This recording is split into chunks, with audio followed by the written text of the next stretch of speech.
Nagsimula ang kwento sa isang eksena sa courtroom kung saan ang isang mafia boss na nagngangalang Maicon ay nilitis na inakusahan ng pagpapatakbo ng isang ilegal na negosyo. Sa oras ng paglilitis ang kanyang abogado na si Sheena ay kasama niya. Upang tulungang linisin ang pangalan ni Maicon, isinama ni Sheena ang kanyang kasintahan na si Lei Duo at nagpanggap na pari at tumstigo. Sa paglilitis na ito ay nakakuha ng maraming atensyon sa publiko dahil sa mga kakilakilabot na krimen ni Maicon. Para mapanatiling ligtas ang korte at maiwasan ang kaguluhan, dinala ang mga tropang SWAT sa pamumuno ni Donggo, kasama ng kanyang junior. Naging magulo ang paglilitis sa silid ng hukuman nang sumugod ang mga tauhan ni Maicon na may mga armas at sinalakay ang mga hukom. Narinig ni Donggo ang mga putok ng baril at inutusan ang kanyang koponan na hawakan ang sitwasyon. Habang sa silid ng hukuman pagkatapos na mo-control ang mga hukom, lumapit sina Zina at Lei Duo kay Maicon na nasa selda ng kulungan. Mukhang natutuwa siya sa pag-aakalang pakakawalan nila siya. Pero iba ang plano ni Zina at Lei Duo. Nagtapon ng mga granada si Sheena sa loob ng selda na humantong sa pagkawasak nito. Pagkatapos si Zina at Lei Duo ay umalis sa courtroom na nagpapanggap bilang biktima para maiwasan ang hinala mula kay Donggo at sa kanyang mga tropa. Gayunpaman ay nabitawan ni Lei Duo ang kanyang baril nang hindi sinasadya at napagtanto ni Donggo ang kanilang tunay na intensyon. Sinalakay ng grupo ang mga tropa ni Donggo at ang kanyang junior ay nasugatan ng husto. Sinabihan ni Donggo ang kanyang partner na maghanap ng ligtas na lugar, habang siya ay nakikipaglaban sa mga kalaban ng mag-isa. Si Donggo nagawang ibagsak ang natitirang mga kriminal sa gusali. Samantala si Zina at Lei Duo ay nagtatago sa isang silid na umaasang makatakas kay Donggo. Ngunit nahanap sila ni Donggo at nakitang hostage ang kanyang junior. Upang protektahan ang kanyang koponan, ibinaba ni Donggo ang kanyang baril at itinaas ang kanyang kamay at kinuha ang maliit na granada. Si Lei Duo ay sinubukan siyang pigilan at nang si Zina ay naglalayo na barilin si Donggo ay hindi niya sinasadyang natamaan ang kanyang kasintahan sa halip. Sa kaguluhan ay inihagis ni Donggo ang kanyang granada at sumabog sa harapan nito at lubhang nasugatan ang mga mata ni Donggo. Si Zina na nagdadalamati para kay Lei Duo ay nahuli nang dumating ang mga tropa. Pagkatapos ng insidente sinabi ng doktor kay Donggo na siya ay permanenteng mabubulag. Pagkatapos ay nagsimula siyang mag-aral ng Braille. Isang araw habang nakikinig sa balita tungkol sa insidente sa courthouse sa TV. Narinig ni Donggo ang mga taong sinisisi siya sa pagpapadala ng kanyang mga tropa sa magulong gusali. Dahil sa pag-alala sa mga pangyayari si Donggo ay nawalan ng kontrol sa sarili at tumakbo sa kalye at sinira din ang isang windshield ng kotse. Bilang isang resulta si Donggo ay inaresto ng mga pulis, sa kabutihang palad ang kanyang dating pulis na partner na si Kangkon ay dumating upang tulungan siya upang palayain siya. Samantala ang anak na babae ni Donggo ay sumugod sa istasyon ng pulisya nang marinig niya ang tungkol sa pag-aresto sa kanyang ama. Dahil siya lamang ang kanyang pamilya pagkatapos ng pagkamatay ng kanyang asawa at ang kanyang dahilan para mabuhay. Sa paglipas ng panahon ay nagsimulang tanggapin ni Donggo ang kanyang sitwasyon at nakahanap ng mga paraan upang masiyahan sa mga aktibidad na dati niyang gusto bago mawala ang kanyang paningin. Isa sa mga aktibidad na ito ay ang pagsundo sa kanyang anak pagkatapos ng klase. Isang araw habang naghihintay sa kanya ay napansin niyang naging napakatalas ng kanyang pandinig. May narinig siyang ball ang hinahagis at mabilis niya itong nasalo. Ang kanyang anak ay namangha dito dahil nasalo ng kanyang ama ang bola tulad ng isang normal na tao na ikinagulat ng lahat. Maya-maya ang anak ni Donggo ay nagkaroon ng orchestra performance sa paaralan at siya ang napiling tumugtog ng violin. Si Donggo kasama ang iba pang mga magulang na dumalo, sa oras ng pagtatanghal nakaramdam siya ng pagkabalisa dahil hindi niya marinig ang tinutugtog ng kanyang anak gamit ang violin. Dahil dito umalis siya sa teatro upang hanapin ang kanyang anak. Sinubukan niyang makipag-ugnayan sa kanya at sa wakas ay narinig niya ang kanyang mga pag-iyak ng kanyang anak. Ang anak ni Donggo ay kinidnap ng isang hindi kilalang grupo. Sa lalong madaling panahon pagkatapos na iulat ni Donggo na nawawala ang kanyang anak. Sinabi sa kanya ng pulisya na natagpuan nila ang bangkay ng isang babaeng estudyante. Ngunit nang makita ni Donggo ang bangkay sinabi niya na hindi niya ito anak. Kahit na bagaman tinanggihan ito ni Donggo, nakita ng mga pulis ang mga gamit ng anak ni Donggo sa lugar na ipinapalagay nilang ito ay ang kanyang anak. Si Donggo ay tumangging maniwala dito at nagalit sa isa sa mga opisyal. Iniisip niya na ginawa ng mga kidnapper na parang patay na ang anak ni Donggo upang isara ng mga pulis ang kaso. Samantala si Zina na nakakulong dahil sa kanyang papel sa insidente sa courthouse ay inilipat sa isang bagong kulungan. 7 beses na siyang inilipat dahil nagdulot siya ng gulo nang ipagtanggol niya ang kanyang sarili mula sa mga taong nagtatangkang saktan siya.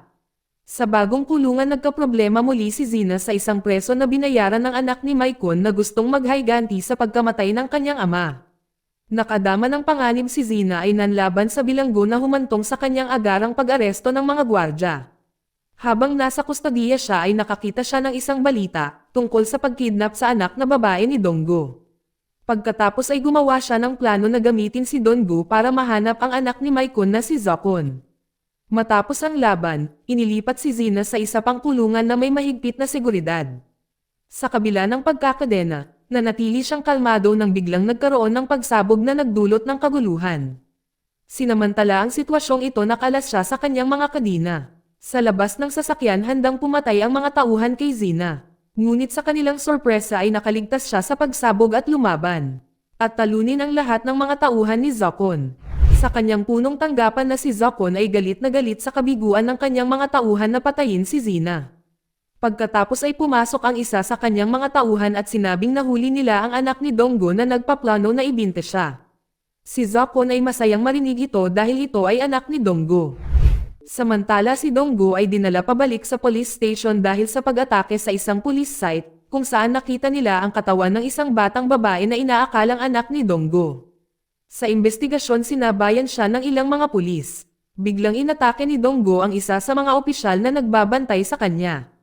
Saka kinumbinsi niya ang opisyal na nagmamaneho na dalhin siya sa isang ligtas na lugar. Ang hindi alam ni Donggo na si Zina ito na nakabalat kayo bilang isa sa mga pulis na nag-escort sa kanya. Sa ilalim ng tulay si Zina na nagpapanggap bilang isang pulis ay nakipagkasundo kay Donggo. Nangako itong sasabihin sa kanya kung saan lahat ng babaeng nahuli ng grupo ni Zokon kasama na ang anak nito. Bilang kapalit pumayag si Donggo na tulungan siya sa pag-atake kay Zokon. Binalak nilang magpanggap si Donggo bilang middleman na nag-aalok na magbinta ng babae sa supplier. Sa lokasyon si Donggo kasama si Zina na nakatago sa trunk. Sinabi sa gwardya na may kasama siyang dalagita. Matapos ang isang mabilis na pagsusuri pinapasok sila. Si Donggo ay nakilala ang isang matandang babae na namamahala sa pangangasiwa. Habang si Zina ay dinala sa isang detention area. Matapos tapusin ni Donggo ang papeles para sa pagbinte kay Zina, aalis na sana si Donggo, nang ang matandang babae ay biglang bumunot ng armas at sinubukang atakihin siya. Mabilis na hinablot ni Donggo ang baril at nanlaban. Determinadong tumakbo si Donggo sa secret room kung saan naroon ang mga bihag na babae. Gayunpaman siya ay tinambangan ng ilang mga lalaki at dinala siya sa isang silid kung saan nakabitin si Zina sa itaas ng isang aquarium. Sa lalong madaling panahon si Longwong ang may-ari ng lugar ay dumating na galit na makita si Donggo at Zina na nagdulot ng gulo. Si Donggo na nakatali ng kadina nagtanong kay Longwong tungkol sa kinaroroonan ng kanyang anak. Nang babarilan na sana niya si Donggo na alerto sa kaunting galaw ay umiwas siya sa putok. Buong tapang niyang nilabanan ang mga gwardya ngunit hindi nagtagal ay natalo siya ng mga tauhan ni Longwong. Sa isang sandali ng katatagan ay nagawa niyang bumangon, bumalik at iligtas si Zina sa pamamagitan ng pagbasag sa aquarium mint. Matapos makalaya hinarap ni Zina si Longwong hanggang sa masaktan ito. Sinamantala ang kaguluhan na ito at ginamit ni Donggo ang mga basag na salamin mula sa nabasag na aquarium upang pilitin si Longwong na sabihin ang lokasyon ng kanyang anak. Hindi nagtagal bago nakapagsalita na si Longwong, pagkatapos ay narinig nila ang mga sirena ng pulis na papalapit.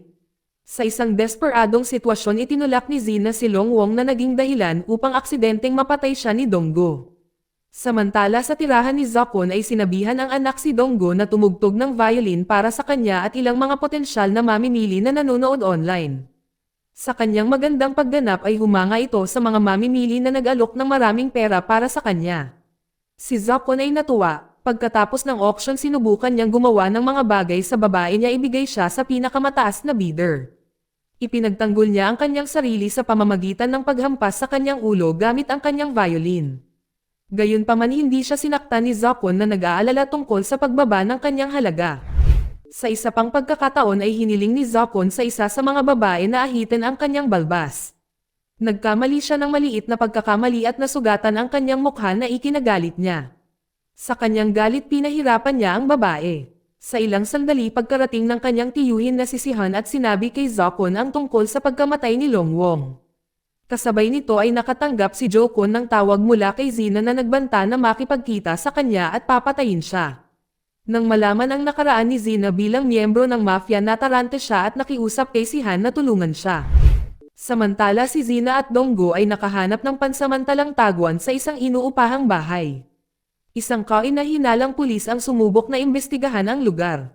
Nang maramdamang may tumititig sa kanya, mabilis na kumilos si Zina at nagsabit ng kutsilyo sa kusina sa doorknob na ikinasugat ng kamay ng pulis.